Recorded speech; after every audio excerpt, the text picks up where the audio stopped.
بسم اللہ الرحمن الرحیم۔ J.Inspire تنہا مسافر کی قسط نمبر 7۔ آپ سے درخواست ہے کہ آپ اس چینل کو سبسکرائب کریں اور اس کے ساتھ جڑے رہیں۔ رات گہری ہو چکی تھی اور عمران کو اندازہ ہو رہا تھا کہ صبح قریب ہے۔ اس کے دل میں امید کی ایک نئی کرن جاگ اٹھی، مگر ساتھ ہی ایک نئے سفر کی فکر اسے بے چین کرنے لگی۔ وہ سوچ رہا تھا کہ یہ سفر کیسا ہوگا، راستے میں کون کون سے مسائل کا سامنا کرنا پڑے گا۔ اگر ایک مسئلہ ہوتا تو شاید آسانی سے حل کر لیتا، لیکن یہاں تو مسائل کا انبار تھا۔ بھوک کی اذیت الگ، تنہائی کا کرب الگ، اور جنگلی جانوروں کا خوف اپنی جگہ پہ۔ پھر اس سے اپنے ساتھیوں اقبال اور طلحہ کی فکر ستانے لگی۔ وہ سوچنے لگا، اگر میرے گھر والوں کو معلوم ہو گیا کہ میں کس حال میں ہوں تو ان پر کیا گزرے گی۔ عمران کی سوچوں کا تسلسل ختم ہونے کا نام نہیں لے رہا تھا۔ اس کے دل میں سوال تھا کہ اللہ اسے یہاں کیوں لائے ہیں؟ کیا وہ اس سے کوئی بڑا کام لینا چاہتے ہیں؟ انہی خیالات میں گم اچانک اسے پرندوں کی مدھم چہچہاہٹ سنائی دینے لگی۔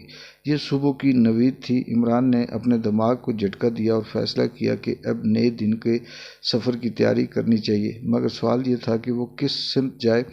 جنگل ہر طرف سے یکساں تھا، راستہ کہیں واضح نہیں تھا۔ جیسے جیسے روشنی بڑھ رہی تھی، جنگلی جانوروں کی آوازیں مدھم اور پرندوں کے نغمے واضح ہونے لگے۔ راستہ آہستہ آہستہ نمایاں ہو رہا تھا۔ عمران درخت سے نیچے اترا، اپنے کپڑے جھاڑے، خود کو توانائی بخشی اور شکار کا سامان کندھے پر لٹکا کر ایک سمت کا تعین کر کے چلنے لگا۔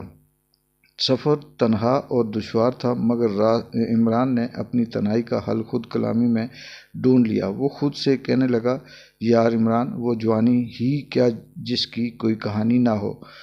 پھر خود ہی جواب دیتا، کہانی تو بعد کی بات ہے، پہلے یہ دیکھنا ہے کہ زندگی بچتی بھی ہے کہ نہیں۔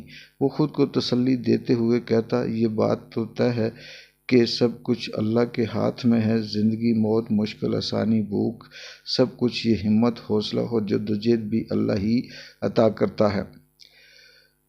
تو جب اللہ ساتھ ہے تو تنہائی کیسی؟ پھر خود ہی ہنستا اور کہتا، نہیں بھائی، اللہ کو اور بھی بہت کام ہیں، خیر جس نے اس جنگل میں ڈالا ہے وہی نکالے گا۔ ابھی چلتے چلتے عمران کو بھوک محسوس ہونے لگی۔ اس نے سوچا، آج تو شاید پتے کھانے پڑیں۔ پھر اچانک اس کے دماغ میں ایک خیال آیا کہ وہ آئیڈیا سوچ ہی رہا تھا کہ شکار کیسے کروں کہ اسے ایک بوسیدہ درخت نظر آیا۔ وہ اس درخت کے قریب پہنچا جہاں اسے جڑوں کے پاس کچھ نظر آیا۔ قریب جا کر غور سے دیکھا اور سونگھا تو خوشی سے اس کی آنکھیں چمک اٹھی۔ یہ تو مشروب ہیں جسے ہم اپنی زبان میں گچھی بولتے ہیں۔ گچھی ایک جنگلی مشروب تھا جو نہ صرف ذائقے میں لذیذ بلکہ جسم کو طاقت بھی بخشتا تھا۔ عمران نے بے حساب گچھی چنی اور خوشی خوشی خود سے کہا، اللہ جب دیتا ہے تو چھپڑ پھاڑ کر دیتا ہے۔ اب مسئلہ یہ تھا کہ گچھی بھوننے کا بندوبست کیسے کیا جائے، مگر عمران کو یقین تھا کہ جسے اللہ نے کھانے کا انتظام کیا وہی آگ کا بندوبست بھی ہو جائے گا۔ اور وہ دل ہی دل میں دعا کرتا ہوا آگے بڑھ گیا، نئے حوصلے اور نئی امید کے ساتھ۔ قسط نمبر 8 کے لیے اس کے ساتھ جڑے رہیے۔ J.Inspire۔ آپ کا بہت بہت شکریہ۔